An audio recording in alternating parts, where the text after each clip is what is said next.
नमस्कार दोस्तों। देखिए मित्रों, आज हम आगे पढ़ने वाले हैं शिक्षण के स्तर से। और लास्ट क्लास है, इससे पहले तक हमने पढ़ लिया था। अब यहाँ से हम आगे पढ़ेंगे, तो ध्यान से सुनिएगा इसको। काफी महत्वपूर्ण है ये शिक्षण के स्तर। देखिए, शिक्षण के जो स्तर हैं उसे हम तीन स्तरों में इस तरह से बांट सकते हैं। ऊपर की तरफ यूं है ये। सबसे जो पहला स्तर है उसको हम कहते हैं स्मृति स्तर, जिसे मेमोरी लेवल कहा जाता है। और ये आगे जो पर्टिकुलर किसी चीज का कोई समर्थक हैं तो उनके बारे में बताया गया है। जैसे स्मृति लेवल के बारे में हर्बर्ट बात करते हैं। अवबोध स्तर के बारे में, अंडरस्टैंडिंग लेवल के बारे में मॉरिसन ने बात की है। चिंतन स्तर है रिफ्लेक्टिव, उसके बारे में हंट ने बात की है। तो ये थोड़ा सा नाम आप ध्यान में रख लीजिएगा और याद करना बहुत आसान है। इसमें देखिए, स्मृति लेवल जो है वो सबसे पहले स्तर पर है। इससे उच्च स्तर अवबोध स्तर आता है और सबसे ऊपर का जो स्तर है वो आता है चिंतन स्तर। तो आप ये समझ लीजिए कि जो छोटे बच्चे होते हैं प्राथमिक विद्यालयों के, यानी जो 5वीं क्लास तक के बच्चे होते हैं, उनके लिए ये स्मृति लेवल जो स्तर है, स्मृति लेवल, मेमोरी लेवल, ये वाला स्तर होता है। और उसके बाद में फिर उससे और ऊपर के बच्चे आते हैं, उनमें अंडरस्टैंडिंग लेवल होता है। उनसे भी और ऊपर के बच्चे आते हैं, उनमें चिंतन स्तर होता है। तो ये शिक्षण के स्तर होते हैं। तो पहली बात तो ये तीनों के नाम आपको ध्यान में होना चाहिए। और दरअसल ये चिंतन स्तर जो है रिफ्लेक्टिव, इसी चिंतन स्तर को हम लिख देते हैं परावर्तन। ये लिखते यही है रिफ्लेक्टिव, तो थोड़ा सा ध्यान में रख लीजिएगा। शिक्षण के 3 स्तर माने जाते हैं जिन्हें साधारण से जटिल की ओर क्रमबद्ध किया जा सकता है। सबसे पहला आता है स्मृति स्तर। यह शिक्षण का सबसे साधारण स्तर होता है। इसे सामान्यतः विद्यालय में प्राथमिक कक्षाओं पर प्रयोग में लिया जाता है। जो प्राथमिक विद्यालय होता है वहां पर इसका प्रयोग होता है। जैसा कि मैंने आपको ऊपर बताया था कि जो 5वीं क्लास तक के बच्चे होते हैं उनको पढ़ाना हो तो उनको पढ़ाने के लिए इसका प्रयोग किया जाता है। अब इसमें आप खुद सोच करके देखिए। देखिए, साइकोलॉजी है वो आप सोचने का नाम है। आप खुद इसको सोच करके देखिए कि स्मृति लेवल पे क्या होता होगा। आप मेमोरी लेवल पे आप वैसे कई बार किसी चीज को क्या सोचते हैं, आप इस तरह से सोच करके देखिए कि एक 5वीं क्लास तक का बच्चा है। क्या आप उस 5वीं क्लास तक के बच्चे की उम्र मान लीजिए क्या होगी? 5 हो गया, 5 6 10 साल तक। तो अ, एक 10 साल तक का बच्चा है, यानी 5 6 साल की उम्र से लेकर के और एक 10 साल तक के बच्चे से आप क्या आशा करते हैं कि वो बच्चा आपके साथ में तर्क वितर्क करेगा? एक 8 10 साल तक का बच्चा, या आपसे वो बराबर उस चीज पे वो संवाद कर सकता है? नहीं। एक प्राथमिक स्तर का जो बच्चा बच्चा होता है, मेन काम आपका यही होता है कि जो फैक्ट होते हैं यानी जो सूचनाएं हैं, उन सूचनाओं को बच्चों के सामने प्रस्तुत करना। और बच्चों से अपेक्षा की जाती है कि जो आप उनके सामने रख रहे हो उसको एज इट इज वो बच्चा उसी तरह से अपनी स्मृति में, अपनी मेमोरी के अंदर उसको स्टोर कर ले, उसको भंडारित कर ले। यानी सीधी सी बात करें तो यहां जो शिक्षण होता है वो पूरी तरह से विचारहीन है। कोई चिंतन मनन उस पर कुछ भी नहीं होता। और सीधी सी भाषा में कहें तो सीधे घोटे लगाना, रट्टे लगाना। ये किस में आता है? स्मृति स्तर में। तो फिर से मैं आपको बता रहा हूं क्या है। ये शिक्षण का सबसे साधारण स्तर होता है। और इसके अलावा कहाँ प्रयोग लिया जाता है? जो प्राथमिक विद्यालय हैं, जो प्राथमिक कक्षाएं हैं, प्राथमिक कक्षाओं से आप समझ जाओ 5वीं क्लास तक का बच्चा। और फिर आगे आता है उच्च प्राथमिक, तो वो 6 से 8 तक वाला आएगा उच्च प्राथमिक में। हम यहाँ प्राथमिक की बात कर रहे हैं इस स्मृति लेवल पे। तो यहाँ शिक्षण पूरी तरह से कोई विचारहीन है। यहाँ कोई तर्क वितर्क चिंतन कुछ भी नहीं है। मैंने बताया कि गुरुत्वाकर्षण का नियम किसने बताया, तो आपके तो साहब न्यूटन ने बताया था कि अच्छा अच्छा वो ठीक है ठीक है। ये वाला किसने कहा? ये इतना होता है। तो आपने एज इट इज उस बच्चे को बता दिया। उस बच्चे ने अपने मेमोरी लेवल पे स्टोर, जो मेमोरी में उसको स्टोर कर लिया, भंडारित कर लिया। यानी जो आपने उसको पढ़ाया उस बच्चे ने एज इट इज उसको रट लिया। रटना, ये चीज कौन सी है? स्मृति स्तर की। तो ये हो गया पहला। इस शिक्षण में अध्यापक का उद्देश्य छात्रों के मस्तिष्क में सूचनाओं का भंडारण करना होता है ताकि जरूरत पड़ने पर बालक उन सूचनाओं को पुनः उत्पादित कर सकें। तो जो आपने उसको बता दिया वो बच्चा एज इट इज आपको एग्जाम में लिख के आ जाएगा या एज इट इज आपको सुना देगा। इस स्तर के शिक्षण को पूर्णतः विचारहीन माना जाता है और इसमें रटने पर बल देते हैं। और कहां इसको प्रयोग करते हैं? प्राथमिक स्तर पे। नेक्स्ट आता है अवबोध स्तर, या इंग्लिश में आप इसको कह सकते हो अंडरस्टैंडिंग लेवल। अब ये स्मृति स्तर से ऊपर का लेवल है, स्मृति वाले से ऊपर आ जाओ तो स्मृति स्तर से उच्च स्तर का शिक्षण माना जाता है। इस स्तर पर चिंतन का प्रयोग शुरू हो जाता है। आप चिंतन से वो डायरेक्ट जो तीसरा टाइप है चिंतन, वो मत समझना कि डायरेक्ट चिंतन का प्रयोग शुरू हो गया। इस शिक्षण में शिक्षण का उद्देश्य छात्रों द्वारा विभिन्न अवधारणाओं को समझकर स्वयं उनका वर्णन कर पाना होता है। यानी छात्रों के समक्ष जो भी सूचनाएं, जो भी कंसेप्ट, जो भी विचार हमने प्रस्तुत किए हैं, उन संप्रतियों को, उन कंसेप्ट को, उन विचारों को समझना। और अपेक्षा की जाती है उन बच्चों से कि जो हमने उनके सामने वो कंसेप्ट रखे हैं उनको वो वापस वर्णन कर पाएं। तो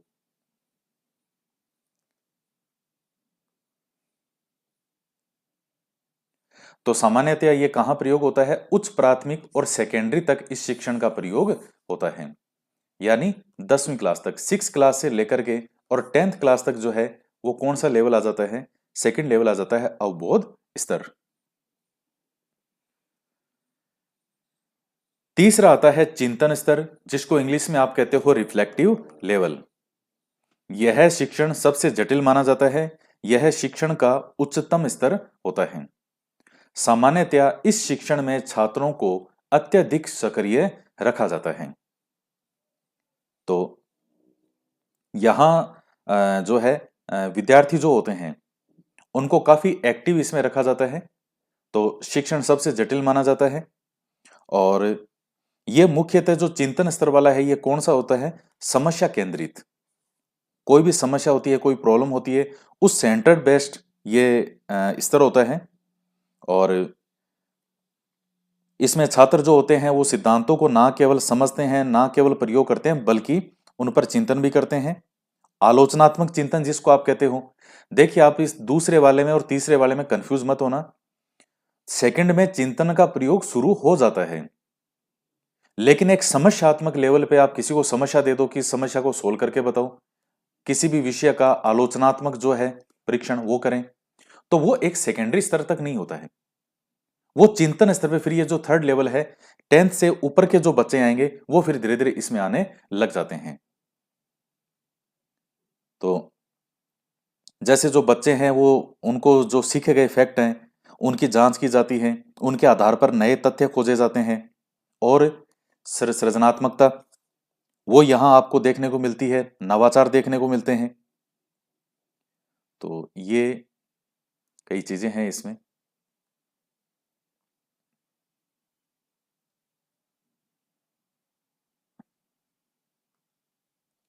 इस शिक्षण का उद्देश्य छात्रों द्वारा अधिगम किए गए बिंदुओं पर स्वयं चिंतन कर पाना और किसी विशेष परिस्थिति में तर्क का उपयोग करना होता है। आपने बच्चों को मान लीजिए कोई भी समस्या बता दी कि भाई जैसे ये कंडीशन है, या इस कंडीशन में अब इसका क्या समाधान हो सकता है, तो वहां फिर वो बच्चा है उस पर चिंतन करता है, उसको क्या उसके लिए लॉजिक दे सकता है।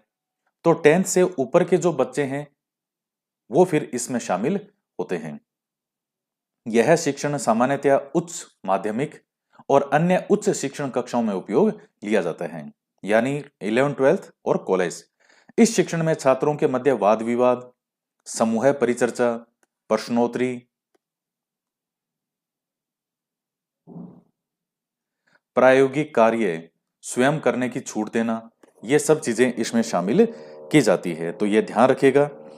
जो शिक्षण के हैं वो 3 स्तर हैं। साधारण से जटिल में हमने इनको विभाजित किया है। सबसे पहला साधारण, उसके बाद उससे जटिल और तीसरा उससे जटिल। तो ये बच्चों का जो एक मानसिक क्षमता है, एक आयु के अनुसार हमने एक मोटा मोटा विभाजन इसका मनोविज्ञान में किया गया है।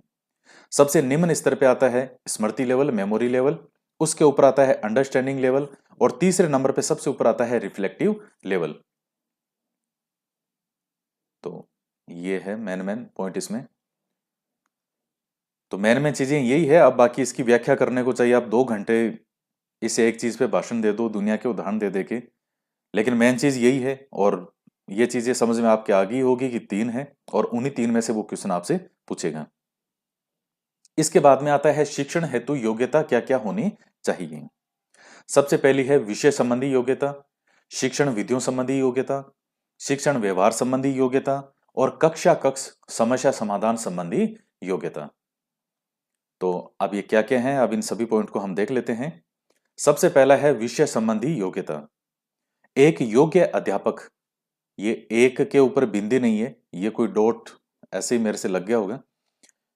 एक योग्य अध्यापक अपने विषय की गहरी समझ रखता है और साथ ही समय समय पर अपने क्षेत्र के विषय में हो रहे शोध और बदलावों को भी ध्यान में रखता है। तो एक जो शिक्षक होता है वो यही है कि उसको जो विषय वो पढ़ा रहा है उसका अच्छे से उसको ज्ञान होना चाहिए, नॉलेज होना चाहिए। उसमें कोई भी परिवर्तन हो रहे हैं, कोई भी शोध, कोई भी बदलाव हो रहे हैं, तो उसके बारे में भी उस टीचर को पता होना चाहिए। जैसे मान लीजिए मैं आपको पढ़ा रहा हूँ, तो साइकोलॉजी के अंदर पहली बात तो है कि मुझे अच्छा नॉलेज होना चाहिए साइकोलॉजी का।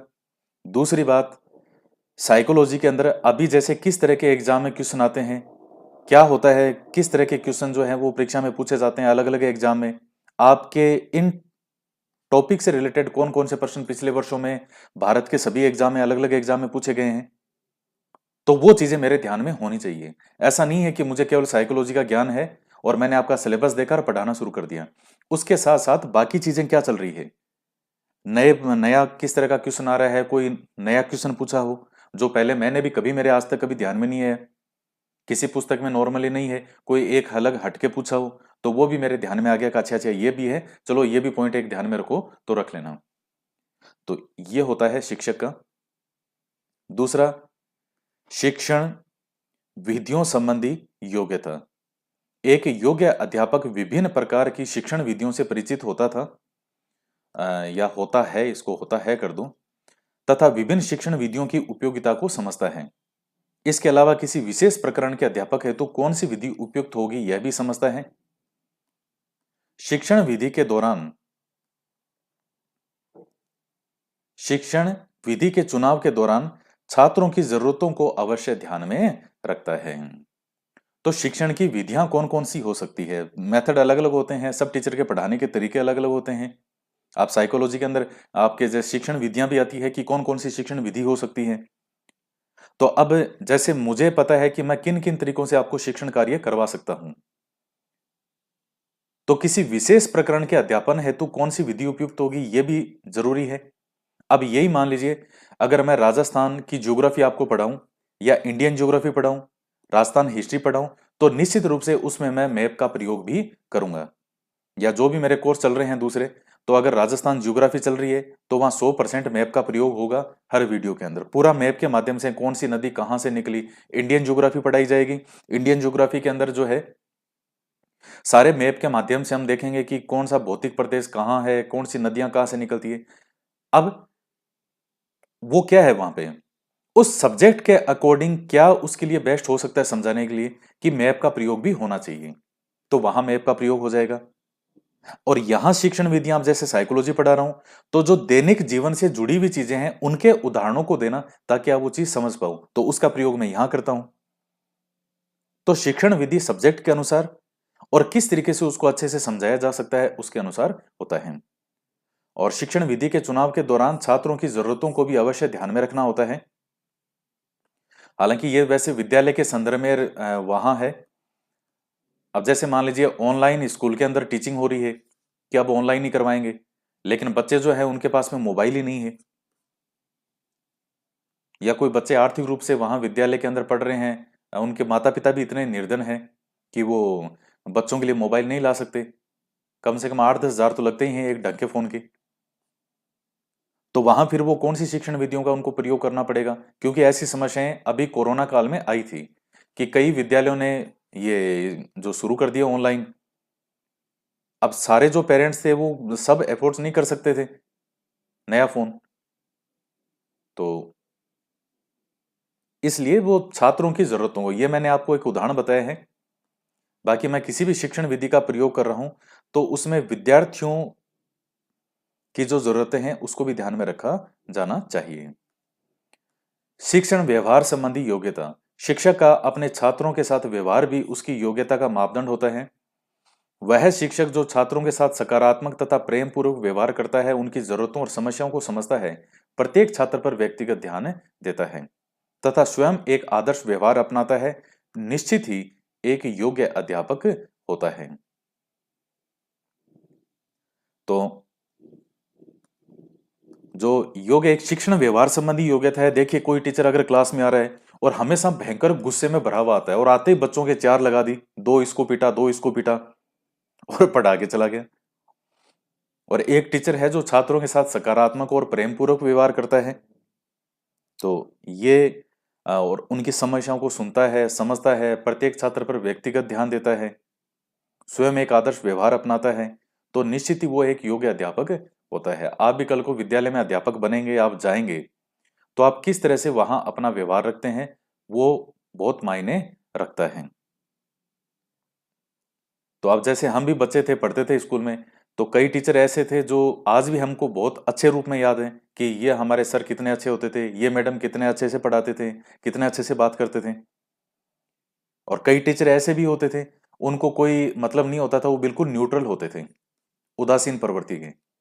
कई ऐसे होते थे जो केवल मारने पीटने में विश्वास रखते थे, उनको और किसी चीज से कोई मतलब नहीं था, उनको सिर्फ यही लगता था कि बच्चे हमसे डरे बस। तो आप किसको सबसे ज्यादा याद करेंगे? जो एक अच्छे रूप में किसको याद करेंगे? जिसका व्यवहार आपके साथ अच्छा था, जो अच्छे से बात करते थे, आपकी समस्या को सुनते थे। तो ये चीज है। अब जैसे मान लीजिए मैं ऑनलाइन अगर पढ़ा रहा हूं, तो अब ऑनलाइन के अंदर समस्याएं बहुत आती है। हमें ऐसे ऐसे विद्यार्थी मिलते हैं कि क्या बताएं आपको। मैं कई बार बोलता हूं कि कईयों को बाहर कर दिया जाएगा, कईयों को वैसे हम जो है उसको हटा देंगे, ऐसे वैसे। हकीकत ये है कि मैंने आज तक कभी किसी को नहीं हटाया, चाहे कोई कैसा भी हो। आज तक मैंने कभी किसी को नहीं हटाया है, क्योंकि मैं नहीं चाहता कि किसी विद्यार्थी के साथ में उसके साथ बुरा हो, वो अपनी लापरवाही, अपनी जानबूझ के अपने पाँव पे कोई कुल्हाड़ी मार रहा है, तो किसी को क्या कर सकते हैं? कोई नहीं पढ़ना चाहता, किसी का बिहेव सही नहीं है, तो मैं किसी को कोई कुछ नहीं कहता। मैंने आज तक कभी भी किसी विद्यार्थी को बाहर नहीं निकाला है। कई बार मैंने बोल भी दिया होगा कि उसको बाहर निकाल दिया या नहीं निकाल देंगे। हकीकत ये है कि मैंने आज तक कभी किसी को बाहर नहीं निकाला। लेकिन इसका मतलब ये भी नहीं है कि कभी किसी को निकाल ही नहीं सकते। जो बिल्कुल ये एकदम, कई देखिए, कई ये जानबूझ करके कई ऐसे भी एडमिशन लेते हैं, उनका एक ही काम होता है कि कैसे माहौल खराब करना है। ऑफलाइन के अंदर तो कितने कितनी राजनीति षड्यंत्र होती है, शायद ये आपको पता नहीं है। कई बार कोचिंग संस्थान खुद ही क्या करते हैं, किसी टीचर को अगर हटाना हो, अच्छा चल रहा है, बहुत बढ़िया, सब बच्चे टीचर को पसंद करते हैं, ये भी उसका एक नकारात्मक पहलू बन जाता है। अगर बच्चे एक टीचर को बहुत ज्यादा पसंद करते हैं कि यार ये हमारे बहुत अच्छा समझाते हैं, सब बच्चों की जुबान पे उस टीचर का नाम रहता है, तो बाकियों को समस्या होने लग जाती है, साथ वाले टीचर को भी और डायरेक्टर को भी। अब वो क्या करेंगे, उस क्लास में जानबूझ के कुछ ऐसे स्टूडेंट भेजेंगे अपने ही, जिनका एक ही काम होगा, सर आप जो पढ़ा रहे हो मेरे कुछ भी समझ नहीं आ रहा है, मेरी फीस तो बर्बाद होगी। अब वो सब पता होता है कि कहाँ क्या चल रहा है, अब बाकी विद्यार्थियों के बीच में नेगेटिव इमेज करने के लिए। तो कितने कितने षड्यंत्र होते हैं एक सही टीचर को गिराने के लिए। और मैंने जब से ऑनलाइन शुरू किया, यूट्यूब पे मैं आने लगा, ऑफलाइन में पढ़ाता था, पता नहीं कितने कितने षड्यंत्र इस तरह के बहुत पहले से ये प्रयास चलते रहे हैं। दूसरे शिक्षक कर देंगे, कोई डायरेक्टर है, उनको लगेगा नहीं नहीं इसका जो विद्यार्थी क्यों इतना पसंद करते हैं। तो ये षड्यंत्र, ये राजनीतियां, ये बड़ा एक है। लेकिन खैर, मैंने आज तक कभी किसी विद्यार्थी को नहीं निकाला। मेरे लिए हर विद्यार्थी एक बच्चे की तरह है, भले ही उसको तमीज हो या नहीं हो। मेरा ये मानना है, क्योंकि मैं कर्म सिद्धांत में बहुत भयंकर बिलीव करता हूँ, शायद आप इन चीजों को मानो या नहीं मानो। जब फिलोसॉफी हम पढ़ते हैं, दर्शन शास्त्र, तो आपने शायद नहीं पढ़ा होगा, लेकिन दर्शन शास्त्र के अंदर वो बातें झूठ नहीं है कि आप चाहे ईश्वर को नहीं मानो, आपके कोई फर्क नहीं पड़ेगा। दुनिया में बहुत महान लोग हुए हैं जो ईश्वर को नहीं मानते थे। भगत सिंह, शहीद भगत सिंह का भी एक लेख है कि मैं नास्तिक क्यों हूं। फर्स्ट ग्रेड में लास्ट ईयर भी आए भी था, जो पिछली बार एग्जाम हुआ था फर्स्ट ग्रेड का, हिस्ट्री वाले पोर्शन में आया था कि मैं नास्तिक क्यों हूं। यह किसका द्वारा लिखा गया था? दुनिया में बहुत महान महान लोग हुए हैं जो कहते थे, नास्तिक थे, कि हम ईश्वर को नहीं मानते। मत मानो, कोई फर्क नहीं पड़ेगा। लेकिन जो ये कह दे कि मैं कर्म सिद्धांत को ही नहीं मानता, आज तक कोई भी माई का लाल ऐसा पैदा नहीं हुआ जो ये नकार दे इस चीज को। नकार भी देगा तो तुम्हारे नकारने से वो चीज खत्म नहीं हो जाएगी। आपने किसी को क्या दिया है, आपने किसके लिए क्या बोला है, 100 गुना आपके चीज वो आपके लौट कर आएगी। मेरे खिलाफ कितने षड्यंत्र हुए आपको अंदाजा भी नहीं है। मैं मतलब कभी इन चीजों के बारे में चर्चा करता नहीं हूं। निजी जिंदगी से संबंधित जो चीजें घटित होती हैं कि कोचिंग में क्या क्या षड्यंत्र होते थे, मतलब पूरे लोग एक तरफा हो गए थे कि नहीं नहीं यार, कैसे भी करके इसको हटाना है रास्ते से। लेकिन समय का रुख अब धीरे धीरे वो पलटता ऐसा गया कि मुझे विद्यार्थियों का दिनों दिन प्यार मिलता ही गया, और अपने आप ही जो षड्यंत्र मेरे लिए बिछाने की कोशिश करते थे वो खुद ही सलट गए। वो उनके खिलाफ ही वो खुद ही अपने आप ही उन चीजों में वो इसी तरह की हरकतों में रह के, और उन्होंने स्वयं को अपने आप को ही इन चीजों से में नष्ट हो गए वो। तो ये होता है कि आप क्या दे रहे हो वो लौट करके आपके पास आएगा। इस चीज को स्वीकार कर लो, इस चीज को कोई नकार नहीं सकता। आप अच्छा दे रहे हो तो वापस अच्छा मिलेगा। और अगर आपने किसी के लिए कोई भी नकारात्मकता, मैं कई बार देखता था कई फीडबैक, मैं आज ही एक देख रहा था, तो किसी ने रिव्यू लिख रखा था वो गूगल प्ले स्टोर पे कि कोई कोर्स नहीं है, फीस ले ली, और कोई कोर्स है ही नहीं वहां पे, और वो सब चीजें इंग्लिश में लिख रखी थी कि, और वो भी किसी आईडी थी किसी लड़की के नाम से। तो मैं देखा, मुझे बड़ा आश्चर्य, और इंग्लिश में देखने में ऐसा लग रहा था कि पता कितनी ही समझदार या कोई सिंसियर स्टूडेंट हो गई। मेरे पैसे भी लग गए, मुझे कुछ नहीं मिला, बिल्कुल फ्रॉडबाजी है ये वो। मैंने उसके पूरी आईडी का, चूंकि आप वो जो नाम लिखते हैं तो निश्चित रूप से उसी नाम से ऐप डाउनलोड होगा। मैंने उसको लिख के देखा कि कौन सा कोर्स ले रखा है, क्या हो गया, आगे देखा तो उस नाम से ऐप तक डाउनलोड नहीं है। सिर्फ वो प्ले स्टोर में एक रिव्यू, वहां कोई भी लिख सकता है, तो उसने रिव्यू लिख दिया। अब वो किसी टीचर का हो सकता है, किसी जलने द्वेषी व्यक्ति का हो सकता है, उस नाम से ऐप तक डाउनलोड नहीं है, तो कोर्स लेने की बात तो बहुत दूर है। तो अब वो इस तरह की कोई हरकत अगर कर रहा है तो क्या उसको वापस कभी इस चीज का नुकसान नहीं उठाना पड़ेगा? ये कर्म सिद्धांत है, और ये ऐसा है, वो कहते हैं ना कि जब वो ऊपर वाले की लाठी पड़ती है तो उसकी आवाज नहीं होती, वो इंसान अपने आप ही सलट जाते हैं वो। तो वही चीज है।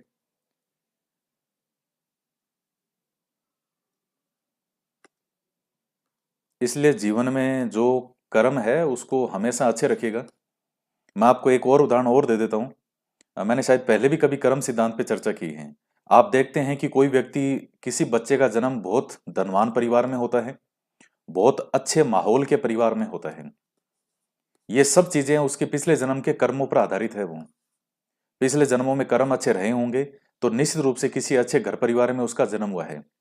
आज मुकेश अंबानी के घर किसी संतान का जन्म हुआ है, उसके बच्चे हैं, पिछले जन्मों में उनके अच्छे कर्म रहे होंगे जहां भी वो होंगे। इस जन्म में उनको एक सब कुछ सोने हीरे की जो प्लेट है उसमें उनका जन्म हुआ है। जो ऐसे भी बच्चे आपने देखे होंगे कि जो ये भिखारी होते हैं, सड़क पर भीख मांगते हैं, वहां भी बच्चों का जन्म होता है, बच्चे तो उनके भी पैदा होते हैं।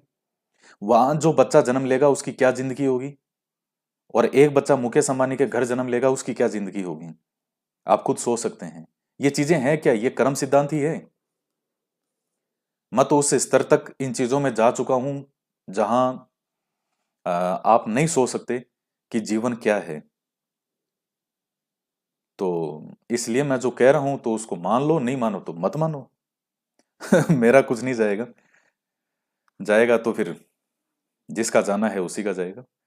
कक्षा कक्ष समस्या, कई बच्चे आप में से भी परेशान हो जाते हैं, सर मेरे घर परिवार में उसने मुझे ये कह दिया, उसने मुझे ये बोल दिया, उसने मेरी ये बुराई कर दी। अरे वो सब अपने आप सलट जाएंगे समय के साथ। किसी ने किसी के लिए अगर गलत वर्ड भी बोले हैं, गलत वचन किसी के लिए इस्तेमाल किए हैं, क्या उसको जीवन में वापस वो चीजें नहीं आएगी? आज तक तो कोई ऐसा हुआ नहीं। कर्म सिद्धांत को समझना है तो उस तह तक जाना भी पड़ेगा, उस चीज को समझना पड़ेगा जो एक दुनिया है। तो ये तो कोई भी इंसान, एक सामान्य इंसान भी समझ सकता है खैर इस कर्म सिद्धांत को। तो जो देंगे वही लौट के आएगा, और 100 गुना लौट के आएगा। और यही कारण है कि मैंने इतना ईमानदारी से काम किया। तो देखिए, कोई भी व्यक्ति अगर इतने बड़े स्तर पे अगर वो चल रहा है, इतना ईमानदारी से काम कर रहा है, तो निश्चित रूप से षड्यंत्र करने वाले लोग बहुत होते हैं। लेकिन मैंने मेरा काम हमेशा ईमानदारी से किया। आज भी मैं पूरी तरह से ईमानदारी से करता हूं। मैं हमेशा सोचता रहता हूं कि मैं क्या बेहतर करूं, और जो सही बात है वो बिल्कुल सटीक बात बता देता हूं। तो इसीलिए आज भी मुझे विद्यार्थियों का वही स्नेह है, वही प्यार मिलता है। कक्षा कक्ष समस्या समाधान संबंधी योग्यता। एक अध्यापक को कक्षा कक्ष में विभिन्न प्रकार की समस्याओं का सामना करना पड़ता है, और एक योग्य अध्यापक विभिन्न प्रकार की समस्याओं का सामना करने के लिए सदैव तैयार रहता है। किसी भी समस्या से सामना होने पर उसे एक नई चुनौती के रूप में स्वीकार करता है। वह विभिन्न प्रकार के नवाचार करता है। तो कोई भी टीचर जो होता है उसके सामने कक्षा कक्ष में देखिए हर दिन एक नई समस्या होती है। आप जब शिक्षक बन जाएंगे तो क्या आपके सामने कभी कोई समस्या नहीं आएगी? समस्या तभी आएगी, रोज नई नई समस्या आएगी। आज ऑफिस में कोई समस्या आ गई, आज ऑफिस में कोई समस्या आ गई। तो समस्याएं तो हमेशा आएगी। तो आपके क्लासरूम के अंदर भी कोई भी इस तरह की समस्याएं आ सकती है। आपको हमेशा तैयार रहना चाहिए कि अच्छा, हमारे सामने कोई भी किसी भी तरह की प्रॉब्लम आ सकती है। तो और विभिन्न प्रकार के जो नए नए आइडियाज हैं, नवाचार हैं, वो एक टीचर को करते रहने का प्रयास करना चाहिए। अब आता है प्रभावशाली शिक्षण की क्या क्या विशेषताएं होती हैं। प्रभावशाली शिक्षण जो है वो सुनियोजित होता है। शिक्षण अपने कार्य के प्रति सकारात्मक दृष्टिकोण रखता है। अब ये सिंपल सिंपल से पॉइंट हैं, लेकिन आपके एग्जाम में पूछता है तो इसलिए मैं ये पढ़ा रहा हूं सब चीजें। देखिए, प्रभावशाली शिक्षण सुनियोजित होता है। अब तो आप ये समझ गए होंगे, एक अच्छी प्लानिंग होती है। आप कोई भी चीज शिक्षण कराएंगे तो पहले उसकी एक प्लानिंग होगी। अपने कार्य के प्रति सकारात्मक दृष्टिकोण रखता है। जैसे मैं पढ़ाता हूं, मेरा दृष्टिकोण हमेशा सकारात्मक है। मैं कभी कभी कोई अगर कड़वा वचन भी बोलता हूं तो बहुत कम, रेयर से रेयर बोलता हूं, और वो भी तब बोलता हूं जब उसकी बहुत ज्यादा आवश्यकता हो। कभी कभी बोलना भी चाहिए शिक्षक को। हमेशा मीठा मीठा बोलेगा तो बच्चा उसकी बात की वो बिल्कुल ही नहीं सोचेगा, ठीक है ये तो कुछ बोलते ही नहीं है, कहते ही नहीं है। जैसे आप जब विद्यालय में बच्चों को पढ़ाओगे, कभी कभी आपको थोड़ा सा कड़वा भी बोलना पड़ता है। लेकिन कड़वे का मतलब अभद्र भाषा बिल्कुल नहीं होता। थोड़े से वचन कभी कभी कठोर करने पड़ते हैं। माता पिता को भी वचन कठोर करने पड़ते हैं। हमेशा जो माता पिता मीठा ही मीठा बोलेंगे तो बच्चे उनके जो है बिगड़ जाते हैं। वो अपने माता पिता की बात की जो है बिल्कुल ही परवाह नहीं करते। कभी कभी कड़वा ही बोलना चाहिए। दृष्टिकोण हमेशा सकारात्मक है। दृष्टिकोण एक अलग चीज है। मैं हमेशा आपको पढ़ाता हूं तो मेरा हमेशा दृष्टिकोण ये है कि मुझे आपके लिए बहुत बेहतर करना है। मेरे लिए सब बच्चे बराबर हैं, मेरे लिए सब अच्छे हैं। चाहे सामने वाला कोई मेरे लिए क्या लिखता है, क्या करता है, मेरे लिए हमेशा मैं अपने आप को आंखों पे बिठा के रखता हूं।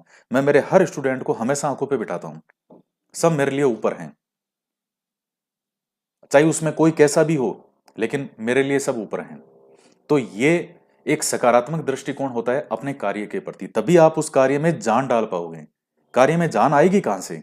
जब उसके प्रति सकारात्मक दृष्टिकोण रखोगे। शिक्षण छात्रों को केंद्र मानकर किया जाता है। सहयोगपूर्ण और सहानुभूतिपूर्ण होता है। शिक्षण लचीला होता है। लचीले का मतलब मैंने आपको बता दिया था पहले भी। यानी कोई भी किसी भी सिचुएशन जो होता है, ऐसा नहीं है कि बिल्कुल वो मतलब हार्ड एंड फास्ट, बस बिल्कुल यही रूल है। तो टीचर को हर जगह लचीला होना पड़ता है पढ़ाते समय। यह शिक्षण के उद्देश्यों की पूर्ति कर पाता है। प्रभावशाली शिक्षण की विशेषता होती है कि जो आपके शिक्षण के उद्देश्य हैं उनको पूरा कर पाए।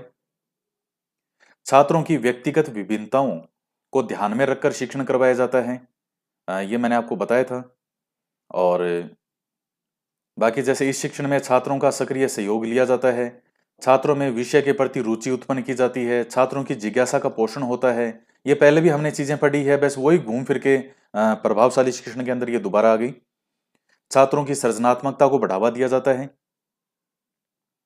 अब जैसे ऑफलाइन ऑनलाइन के अंदर तो ऐसा नहीं होता, जैसे मैं ऑफलाइन पढ़ाता हूँ, ऑफलाइन के अंदर मैं कोई भी क्वेश्चन वगैरह होता है, कुछ भी चीजें होती है, मैं विद्यार्थियों का बराबर एक्टिव रहते हैं। मेरी क्लास में कभी भी आज तक एक भी उदाहरण ऐसा नहीं है जब मेरी क्लास में किसी विद्यार्थी को एक भी उबासी आ गई हो। चाहे मैंने 10-10 घंटे में बाहर पढ़ाता हूँ, उदयपुर जाता हूँ, जोधपुर जाता हूँ, कोटा, अलग अलग संस्थान जो वहां बड़े बड़े जो कोचिंग हैं, तो एक बैच के अंदर कम से कम 500 500 600 600 स्टूडेंट होते हैं। 10 घंटे कम से कम क्लास होती है दिन में। मेरा आज तक का एक भी उदाहरण ऐसा नहीं है जब मेरी क्लास में किसी बच्चे को एक उबासी भी आ गई हो। मेरी क्लास में लगातार विद्यार्थी को मैं एक्टिव रखता हूं, लगातार उनसे संवाद बनाए रखता हूं। कोई भी विद्यार्थी ऐसा नहीं है कि बस चुपचाप जाके पढ़ा दिया, नहीं, ऐसा मेरी क्लास में कभी नहीं होता। तो शिक्षक जो होता है उस पर बहुत कुछ डिपेंड होता है। छात्रों में विषयों के प्रति रुचि उत्पन्न करना, उस सब्जेक्ट में जिसमें बच्चे को कोई रुचि नहीं है, उस सब्जेक्ट में भी बच्चा नाच नाच के पढ़े उसको, अरे वाह। छात्रों की जिज्ञासा का, छात्रों में कोई भी उस चीज को लेकर के जिज्ञासा होती है, उसका पोषण करना, यानी वो चीज उसकी जिज्ञासा को दूर करना, सृजनात्मकता को बढ़ावा देना। तो ये सब चीजें जो है एक दूसरे से जुड़ी हुई है।